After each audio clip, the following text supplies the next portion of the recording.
بسم اللہ الرحمن الرحیم۔ شروع اللہ تعالیٰ کے نام سے جو بڑا مہربان اور نہایت ہی رحم کرنے والا ہے۔ لدھیانہ جامع مسجد سے ایک بار پھر آپ سب کا میں محمد عثمان رحمانی لدھیانوی استقبال کرتا ہوں۔ دراصل بہت سارے ساتھیوں کے اور لوگوں کے اکثر فطرے کے متعلق فون جو ہیں وہ آ رہے ہیں کہ فطرہ جو ہے وہ کتنا ادا کیا جائے، اور زکوٰۃ کے متعلق بھی کچھ ایسی ہی باتیں جو ہیں وہ موصول ہو رہی ہیں۔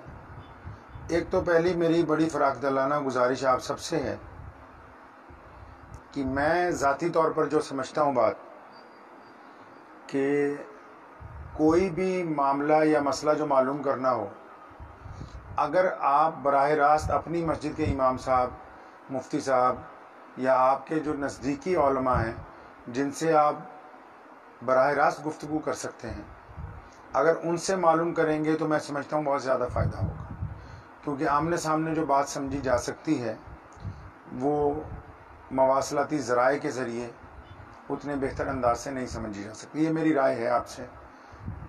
کوشش کیا کریں کہ براہ راست علماء کے ساتھ بات ہو جائے۔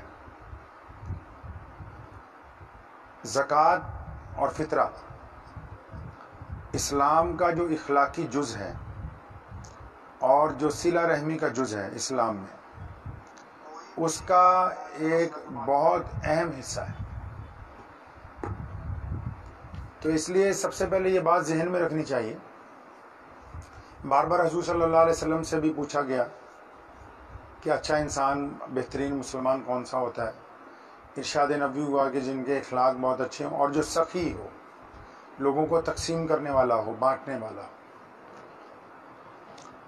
ہم سب کی ماں ام المومنین سیدہ عائشہ صدیقہ رضی اللہ تعالیٰ عنہ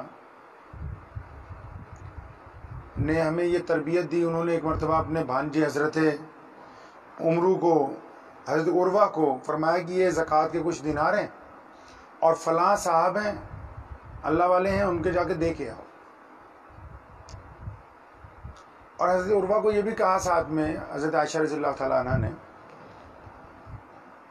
کہ جب دینے جاؤ گے تو یہ ان کے ہاتھ میں نہیں پکڑانے، وہ اگر آرام کر رہے ہوں، چارپائی پہ لیٹے ہوں تو وہیں رکھ دینا، بستر کے پاس بیٹھے ہوں تو جس قالین پہ ہوں یا جس مسند پہ بیٹھے ہوں وہاں رکھ دینا، ہاتھ میں نہیں دینے۔ اور دینے کے بعد دعا کے لیے بھی نہیں کہنا، بس دو اور آ جاؤ۔ راوی نے لکھا ہے کہ حضرت عروہ نے واپس آ کے امی عائشہ رضی اللہ تعالیٰ عنہ سے پوچھا ہے کہ آپ نے دو پابندیاں لگائی تھیں کہ ایک تو ہاتھ میں نہ دیں اور دوسرا ان کو دعا کے لیے بھی نہ کہنا جن کو زکوٰۃ دے کے آیا ہوں میں۔ تو پیارے نبی حضرت محمد رسول اللہ صلی اللہ علیہ وسلم کی زوجہ، ہم سب کی ماں نے یہ تعلیم فرمائی کہ دیکھو، ہاتھ میں اس لیے دینے سے منع فرمایا کہ جب تم ان کو دیتے تو تمہارا ہاتھ اوپر ہوتا، ان کا نیچے ہوتا،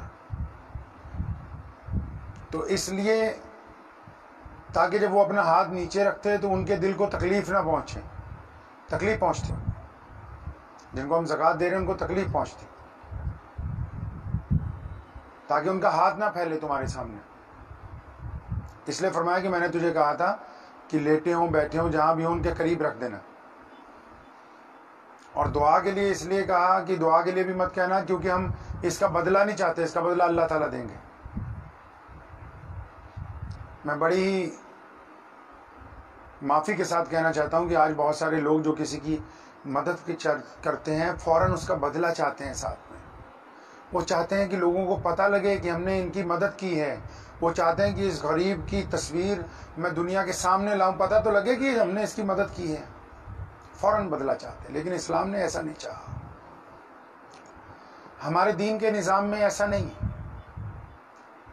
اللہ کے پیارے نبی صلی اللہ علیہ وسلم نے ہمیں ایسی تعلیم نہیں دی۔ آج بھی الحمدللہ مسلمان پوری دنیا میں سب سے زیادہ چیریٹی کرتے ہیں اور خاموشی کے ساتھ کرتے ہیں۔ زکوٰۃ دینے کا یہ مسئلہ ہے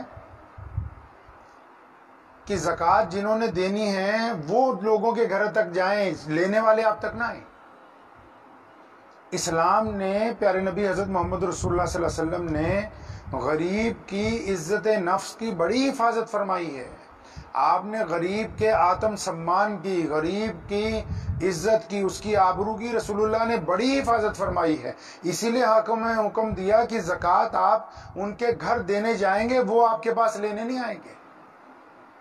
اور دینے کے لیے بھی فرمایا کہ ایسے طریقے استعمال کیے جائیں کہ زیادہ سے زیادہ یہ کوشش ہو کہ جن کو زکوٰۃ دے رہے ہیں ان کے دل کو تکلیف نہ پہنچے۔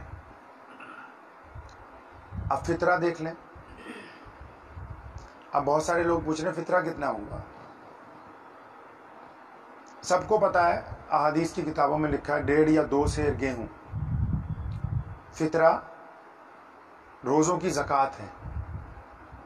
احادیث میں آتا ہے کہ روزوں میں جیسے ہم سے کوئی غلطی ہو جاتی ہے، بس زبانی ہو جاتی ہے، تو سونے رسول نے فرمایا کہ روزوں کی زکوٰۃ ہے فطرہ دے دو، 1.5 یا 2 سیر گیہوں دے دیجیے۔ اب 2 کلو کنک گیہوں جو ہے کتنے کی ہوگی؟ تو ایسے لوگوں کو دینے کے لیے حکم فرمایا عید کی نماز سے پہلے دینا۔ کن لوگوں کو؟ جو بہت غریب ہیں، جو عید نہیں منا سکتے ہیں۔ اس میں بھی اللہ نے ایک راستہ مسلمانوں کو دکھایا کہ جب تم عید منانے لگو گے تو عید منانے سے پہلے ان غریبوں کا، مستحق لوگوں کا خیال رکھو گے جو عید نہیں منا سکتے، جن کے گھر میں کھانے پینے کو کچھ نہیں ہے، جو لباس نہیں خرید سکتے، جو اپنے بچوں کے لیے کچھ نہیں کر سکتے، تو حکم دیا گیا کہ تم ان کو فطرہ دے دو۔ اب فطرہ کتنا ہونا چاہیے؟ 1.5 یا 2 سیر گیہوں یا اس کی قیمت۔ اس میں ایک بہت اہم بات ہے جو عام لوگ زیادہ استعمال میں نہیں لاتے۔ ہمارے پیارے نبی صلی اللہ علیہ وسلم نے بذات خود گیہوں کا فطرہ نہیں دیا، بذات خود کشمش کا فطرہ دیا ہے۔ کھجور کا فطرہ دینے کا بھی حکم آیا اور گیہوں کا۔ اب 3 باتیں ہوں گی، پہلی کشمش، دوسری کھجور، تیسرا گیہوں۔ اب آپ حضرات اپنی حیثیت کے مطابق سمجھ لیں کہ آپ کو کون سا فطرہ دینا ہے۔ اسلام نے یہ کام آپ پہ چھوڑا ہے۔ اگر آپ کھجور کا فطرہ دینے کی حیثیت رکھتے ہیں تو پھر آپ گیہوں کا فطرہ نہ دیں۔ مثال کے طور پر ایک بندہ کروڑ پتی ہے تو وہ 20-25 روپے 50 روپے کلو گیہوں کا فطرہ نہ دے، 300 روپے کلو جو کشمش ہے، 3 کلو کشمش ایک آدمی کے اوپر۔ اب اس کا مطلب اس ایک آدمی کا فطرہ 900 روپے یا 1000 روپے ہوگا۔ اب اس رئیس آدمی کے گھر میں اگر 10 افراد ہیں، میاں بیوی بچے ماں باپ وغیرہ ملا کے، تو اس کا فطرہ 10,000 روپے ہوا۔ اب وہ 10,000 روپے کن لوگوں کو دے؟ سب سے پہلے اس کے پڑوس میں اگر کوئی ایسا غریب ہے جو عید کی خوشی میں شامل نہیں ہو سکتا، ایسا بندہ جس کے پاس کھانے کے لیے کچھ نہیں، جو پریشان حال ہے، تو اس کو چاہیے کہ اپنا فطرہ اس کو دے دے۔ اب اگر پڑوسی متمول ہیں، مالدار ہیں، تو پھر اس کو اپنے بھائی بہنوں میں، رشتہ داروں میں دیکھنا کون کمزور ہے۔ یہ نظام اسلام نے بنایا تاکہ ایک مضبوط سماج، ایک مضبوط معاشرہ تیار ہو۔ اب جو لوگ کشمش کا فطرہ دے سکتے ہیں یا کھجور کا فطرہ دے سکتے ہیں، کھجور بھی اچھے والی 150-200 روپے کلو، اچھی کھجور اگر 150-200 روپے بھی کلو ہے تو ایک آدمی کو 3 کلو کھجور کا فطرہ دینا چاہیے، تو کم از کم 500 روپے ایک آدمی کے ہو گئے۔ تو گھر میں جتنے لوگ ہیں اتنے لوگوں کا فطرہ وہ کسی غریب مستحق آدمی کو دیں۔ اس سے کم درجے والے جو ہیں وہ گیہوں کا فطرہ دیں تاکہ وہ کسی غریب آدمی کی مدد کر سکے۔ اب ہمارے ہاں جو ماشاءاللہ اچھے مالدار بھی ہیں، وہ سوچتے ہیں کہ چلو ہم بھی گیہوں کا فطرہ دے دیتے ہیں، جبکہ سونے رسول صلی اللہ علیہ وسلم نے کشمش کا فطرہ دیا، کھجور کا بھی فطرہ دیا ہے۔ تو اس لیے میری آپ سے گزارش یہ ہے، آج آپ کے سامنے مختصر سے وقت کے لیے اس لیے لائیو ہوا ہوں کہ زکوٰۃ دیں۔ اس رمضان میں تو خصوصی طور پر جتنے مالدار ہیں ان لوگوں پر زکوٰۃ کا پیسہ خرچ کریں جو آپ کے قرب و جوار میں بھوکے ہیں، پریشان ہیں جو۔ اور خرچ کیسے کرنا ہے؟